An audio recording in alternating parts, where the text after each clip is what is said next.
morning students. We are starting class 12th physics syllabus from today and this is the first class. Okay, तो सबसे पहले हम class 12th का distribution में समझा देती हूँ कि कौन कौन सी यूनिट किसके अंदर आएंगी और कितनी यूनिट हैं आपकी क्लास 12th में. क्लास 12th में आपकी 10 यूनिट हैं फिजिक्स में और बेसिकली हमने डिवाइड करा है इसको दो कैटेगरीज में, क्लासिकल फिजिक्स में और मॉडर्न फिजिक्स में. सभी बच्चों को फिजिक्स के बारे में पता है, चाहे न्यू स्टूडेंट जो आए तो उसके लिए मैं रिपीट कर देती हूँ. What is physics? Physics means it is the study of nature and natural phenomena. That means branch of science in which we deal with the nature and natural phenomena. Nature और natural phenomena का क्या मतलब है? जैसे कि आपकी rainfall हो रहा है, लैंड ब्रीज, सी ब्रीज, आपका हीट हो रहा है, टेम्परेचर बढ़ रहा है, घट रहा है, आपके चारों तरफ जो चीज़ें हो रही हैं natural phenomena, like around us जो भी फिनोमेना हो रहे हैं आपके सब नेचुरल फिनोमेना में कंसीडर होते हैं. तो इनकी स्टडी करना दैट इज़ कॉल्ड फिजिक्स. आपका जैसे साइंस में 3 ब्रांच होती हैं, फिजिक्स, केमिस्ट्री एंड बायोलॉजी. तो फिजिक्स में आप नेचर और नेचुरल फिनोमेना की स्टडी करते हैं. जितने भी लॉजिक, जितने भी सारे आपके इसी टाइप के एग्जाम्पल हैं वो सब फिजिक्स के अंडर आते हैं. और एस्ट्रोनॉमी में जैसे स्टार्स ट्विंकल क्यों करते हैं, मून क्यों नहीं अपने आप लाइट देता, सन जो है स्टार है वो अपने आप एमिट करते हैं लाइट को, ये सब सारे के सारे नेचुरल फिनोमेना है जो स्टडी किया गया फिजिक्स के अंडर. तो अभी मैं 12th के सिलेबस को डिस्ट्रीब्यूट कर रही हूँ. पहले तो जो दो टाइप की फिजिक्स हैं आपकी, classical physics and modern physics. Classical physics up to 19th century, that is pre 1900 physics is called classical physics. 19th century तक जो पढ़ाई गई आपको, जो थी 19th सेंचुरी तक की physics, that is classical physics मानी जाती है. मॉडर्न फिजिक्स जितनी भी है उसके बाद यानी after 19th, that is 20th century, post 1900 physics is called modern physics. अब क्लासिकल फिजिक्स में कौन सी यूनिट आपकी आएंगी आपसे पूछा जा सकता है, और मॉडर्न फिजिक्स में कौन सी आती हैं. These are the thoroughly questions, है ना. आपके कहीं से भी निकल रहे हैं क्वेश्चन, कैसे भी पूछे जा सकते हैं. एमसीक्यू में किसी भी तरीके का क्वेश्चन आ सकता है, तो कोई क्वेश्चन ना रहे इसलिए थोरोली मैंने आपके लिए तैयार किया. तो यूनिट 1 इलेक्ट्रोस्टैटिक एंड यूनिट 2, 3, 4, 5 जो इलेक्ट्रोडायनेमिक्स के अंडर आएंगी. इलेक्ट्रोमैग्नेटिज्म जो है आपका क्लासिकल फिजिक्स में इलेक्ट्रोमैग्नेटिज्म कंटेन कर रहा है, तो इलेक्ट्रोमैग्नेटिज्म जो है आपका उसके अंडर आते हैं इलेक्ट्रोस्टैटिक एंड इलेक्ट्रोडायनेमिक्स. ये दो शब्दों से मिलकर बना है. इलेक्ट्रोस्टैटिक, स्टैटिक का मतलब होता है रेस्ट, चार्ज एट रेस्ट, और डायनेमिक का मतलब होता है चार्ज इन मोशन. तो जहाँ हम चार्ज की स्टडी करेंगे रेस्ट पर, जो आपकी पहली यूनिट जाती है वो आपकी इलेक्ट्रोस्टैटिक यहाँ पर कंप्लीट हो जाएगी. चार्ज इस मोशन, या कि आपको पता है कि चार्ज मोशन में है, that means charge flow, electrons flow in particular direction that makes electricity. ये सब आपने पढ़ रखा है. ये सब unit second current, electricity, magnetic field, EMI, EM wave, unit 5 तक यहाँ इलेक्ट्रोडायनेमिक्स के अंदर आ जाएंगी. Now then optics. ऑप्टिक्स आपका लाइट, इसमें लाइट में wave optics and ray optics ये कंप्लीट हो जाएगा, और ये सब क्लासिकल फिजिक्स के अंदर आ रहा है. Now modern physics. Modern physics में आपकी यूनिट 7, 8, 9, 10 4 यूनिट आपकी जो हैं dual nature, atom nuclei, semiconductor and communication, ये सब आपकी मॉडर्न फिजिक्स के अंदर कवर हो जाएंगी. तो यहाँ इस तरह से आपका डिस्ट्रीब्यूशन हो गया. तो पहली यूनिट है आपकी electrostatics. Electrostatic means it is a study of electric charge at rest and here we study the forces, field and potential associated with static charge. Static charge मतलब चार्ज को रेस्ट पर है, उसके साथ जो आप स्टडी करोगे फोर्स की, फील्ड की, पोटेंशियल की, जितना भी इससे रिलेटेड है वो सब आपका इलेक्ट्रोस्टैटिक के अंदर आता है. वर्ड से ही पता लग रहा है electrostatic means charges at rest. Okay, अब इलेक्ट्रोस्टैटिक हम क्यों पढ़ रहे हैं, इसकी क्या एप्लीकेशन है. कोई भी चीज़ पढ़ रहे हो तो उसकी एप्लीकेशन तो होगी ना. तो उसकी एप्लीकेशन क्या है इलेक्ट्रोस्टैटिक्स में. आप because of attraction and repulsion between charge body have many industrial application. Electrostatic की इंडस्ट्रियल एप्लीकेशन काफ़ी हैं, क्योंकि चार्ज जो बताएंगे आगे, पॉजिटिव चार्ज, नेगेटिव चार्ज होते हैं और उनके बीच में फोर्स ऑफ अट्रैक्शन होता है, रिपल्शन होता है. ये सब मैं आगे समझाने वाली हूँ, लेकिन आपको पता है कि चार्ज दो होते हैं नेचर में, और फोर्स उनके बीच में, सेम चार्जेस के बीच में, लाइक चार्जेस के बीच में रिपल्सिव फोर्स लगता है, डिफरेंट चार्जेस के बीच में अट्रैक्टिव फोर्स लगता है. तो इसी बेस पर इंडस्ट्रियल एप्लीकेशन है इलेक्ट्रोस्टैटिक्स की, जैसे कि design of cathode ray tube used in TV and radar. TV और रडार में जो भी आपकी कैथोड रे CRT बनाई जाती है वो इसी के बेस पर होती है. Xerox copying machine, as you know very well about Xerox copying machine, Xerox photocopy machine, वो भी किसका एप्लीकेशन है, इलेक्ट्रोस्टैटिक्स का.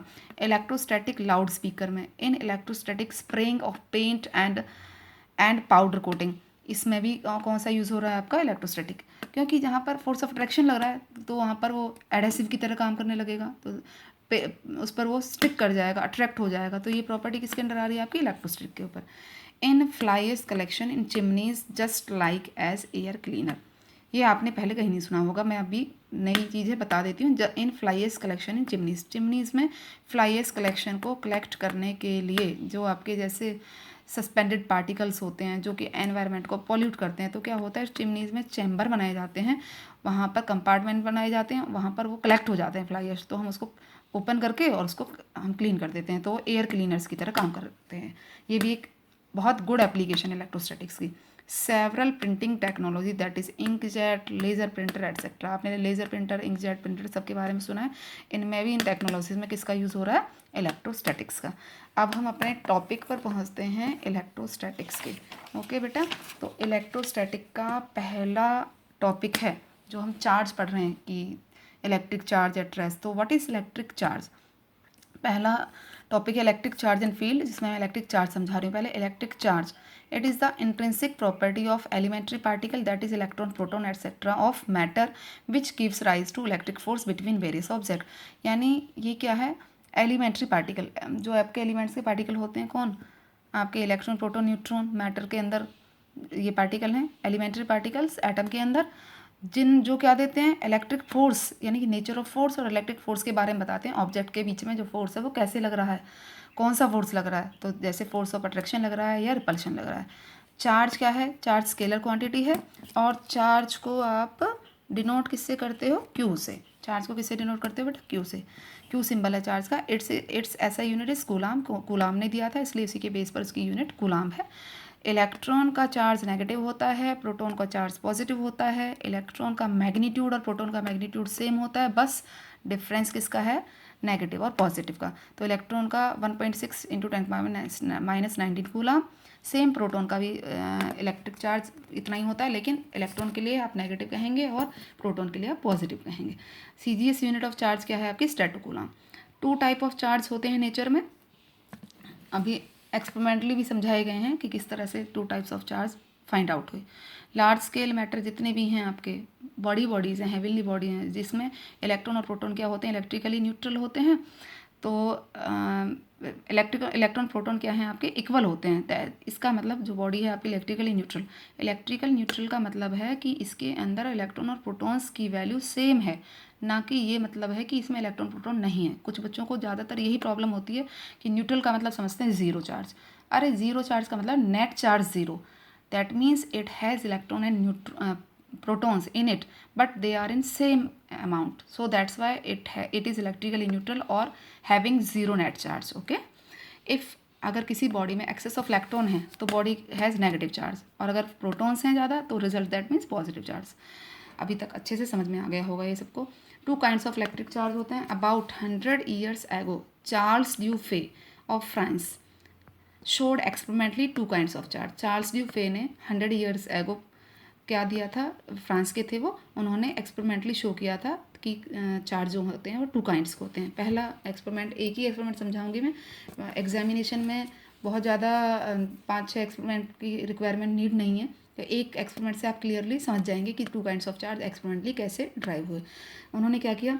एक ग्लास रॉड को रब किया सिल्क के साथ, और दूसरी ग्लास रॉड को भी सिल्क के साथ ही रब करके उस ग्लास रॉड को सिल्क के थ्रेड के साथ हैंग कर दिया, और दूसरी ग्लास रॉड जो कि सिल्क के साथ रब कर रखी थी उसको उसके नियर अबाउट लाए, तो देखा कि इनमें जो फोर्स है वो क्या लग रहा है आपका? डिफरेंट लग रहा है, यानी कि इधर की तरफ उसको पुश कर रहा है, सेम साइड।